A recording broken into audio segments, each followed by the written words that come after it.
Well, the Chicago's mayor race is already proving to be unpredictable. There are now 9 candidates, down from 10, after Liam Stanton dropped out earlier this week and threw his support behind Illinois Secretary of State Alexi Giannoulias, who is running for mayor. In fact, recent race entrant John Kelly has criticized Giannoulias for running for mayor and his statewide office at the same time. In fact, John Kelly joining me now. Thanks so much for being here, Thanks John. for having me, Dana. I appreciate it.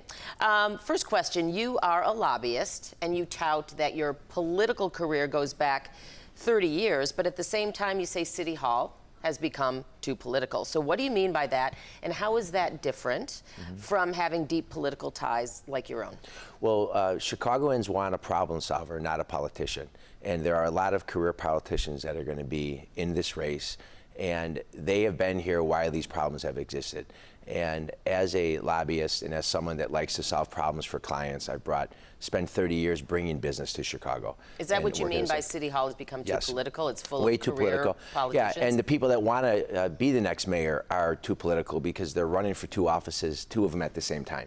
Chicagoans don't want someone to plot out their life career by what office they run for. There's 2 candidates currently doing that, Congressman Mike Quigley and Secretary of State And I don't know how Chicagoans are letting them get away with running for 2 offices at the same time. And the reason I say that to you is because that's what people tell me when I campaign. Well, interesting. Alexi Giannoulias did say, well, it's like interviewing for a job. You don't quit your one job while you're interviewing for another. Okay. I mean, what do you think about that?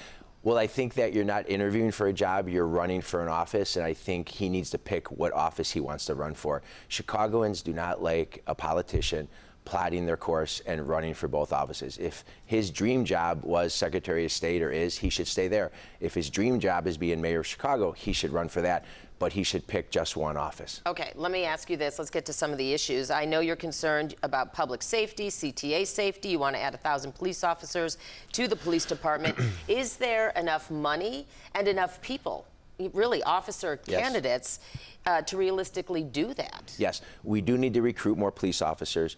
And the reason why I was one of the first candidates, Dana, to talk about having 1,000 more police officers on the street is because that's what people tell me when I campaign. And you base your platform on what Chicagoans tell you. Are you campaigning all over the city All currently? over the city of Chicago. And that's the #1 concern, is we need more police officers. We do not feel safe. Residents of Chicago don't look at stats and polling for crime.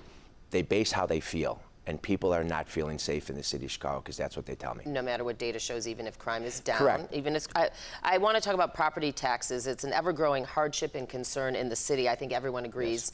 Yes. You want to stabilize them, you say, by growing the tax base. First, how specifically would you grow the tax base? Well, we need to recruit more companies to come to Chicago. I've worked with large corporations my entire career. We're here downtown at this beautiful setting that you have, this set. 1/3 of the downtown is vacant. And you cannot have stable property taxes for our homeowners when your economic engine is only working at 70%. But property taxes, even if you do that, likely would never go down. No one wants to give money back to the taxpayers.